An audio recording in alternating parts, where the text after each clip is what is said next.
Selling your home can be a headache, and renovating is definitely messy. Both of these things cost money and are uncomfortable. Now, if you've been considering whether or not to call a moving truck or calling a contractor, you definitely need to watch this video. My name is John Dean. I'm a realtor in Fort Wayne, Indiana, and I'm going to talk to you about things that aren't often brought up when you're trying to list side by side whether you should renovate or sell. And you'd be surprised at my answers. I relocated here 8 years ago with my family of 5, and I'm a realtor here. I share all things about buying and selling homes, as well as relocating and what the housing market is doing. So if you have questions about the real estate market, be sure to text me. Before I dive into the things that you may not have thought about and how to compare whether you should sell or renovate, if you're leaning towards renovating, put a hammer in the comments. And if you've been leaning towards moving, put a truck in the comments. Let's talk about renovating first. If you really love your neighborhood or your neighbors, maybe the different part of town that you're in, I definitely recommend thinking about renovating. And here are some key things that you need to think about before you get started with renovating. The number one thing that not everybody thinks about is not just your HOA, but your county and city codes.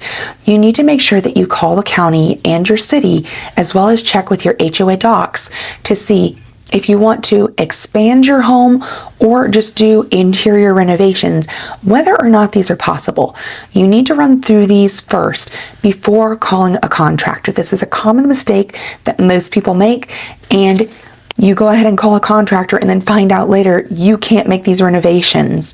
So be sure to check into the codes for your city, county, and also your neighborhood. Now that you know what's legal, call a contractor.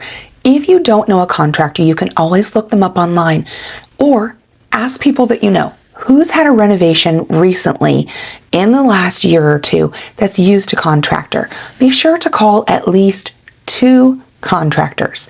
You want to be able to compare apples to apples, what their ideas are for renovation, what they think of your ideas, and how can they meet your expectations, as well as what will happen if things don't go as planned. I always recommend at least calling 2.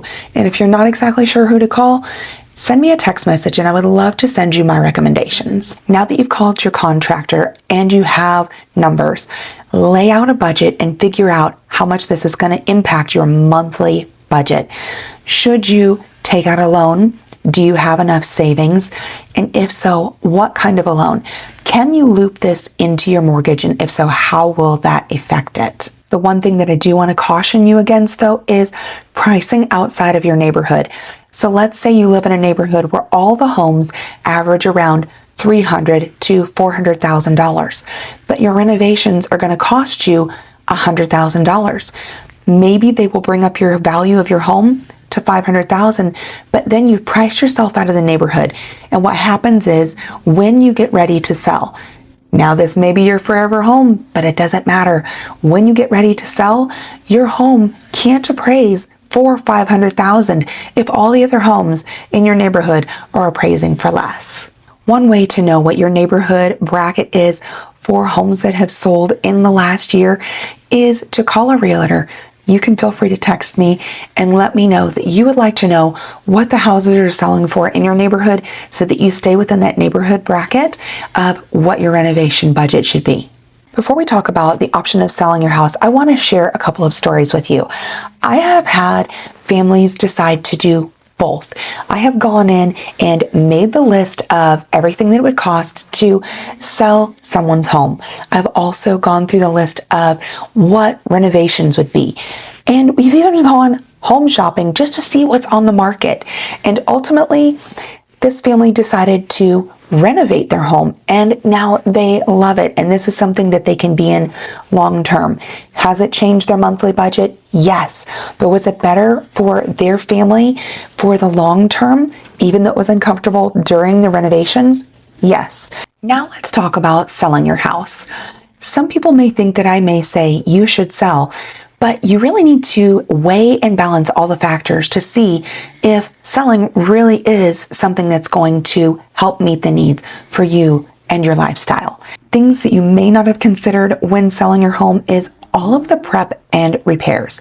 So you're going to need to do, yes, those major repairs that you have known about or thought those are on my list of things to do.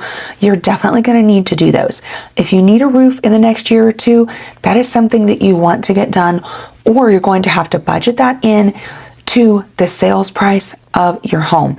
You may have to pay for that up front or at closing. You also need to think about all of the small little repairs. Those definitely need to be done, as that is something that a potential person who wants to buy your home sees as soon as they walk into the home. And the more of those things that add up on the list go against you in terms of what your home will sell for, and it lowers the profit that you can bring home. And even with all of these repairs done, you need to think about the wild card. And the wild card is inspections. You can do a pre-inspection. I definitely recommend that. But if you decide not to go that route and uncover any and everything that could possibly be an issue during the sale of your home, you're going to have some surprises come up from anybody who brings in an inspector of things that need to be done.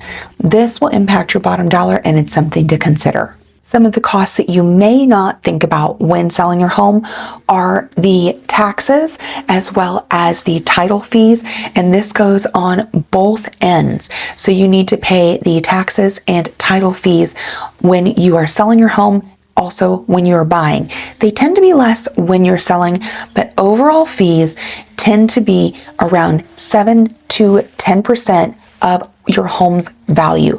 So think about that when you're running some of these numbers. And if you're curious to know what those numbers will look like really broken down, I can break them down really close to your budget and figure out exactly how much it would cost you to sell as well as buy. So reach out to me and just text me budget to find out what the budget would be to sell your home. I always say, never navigate this on your own. If you're getting ready to sell your house, there are several different ways to do it. I have a video breaking all of these things down, but you never want to leave money on the table. You also don't want to take a chance of getting sued. There are so many legalities. I definitely recommend using a professional like myself or someone else. But reach out to somebody, ask questions, interview more than one agent when you're getting ready to sell. Both of these options obviously cost money and can be uncomfortable. If you're not sure which one would work best for you, down in the description, I have a free resource for you that you can get to be able to check off these items and see which one might be a better fit for you. Now, if you have questions about specific things regarding your home and or want to know more about the real estate market, text me and I would love to answer your questions. But ultimately, remember, you need to do what's best for you and your lifestyle.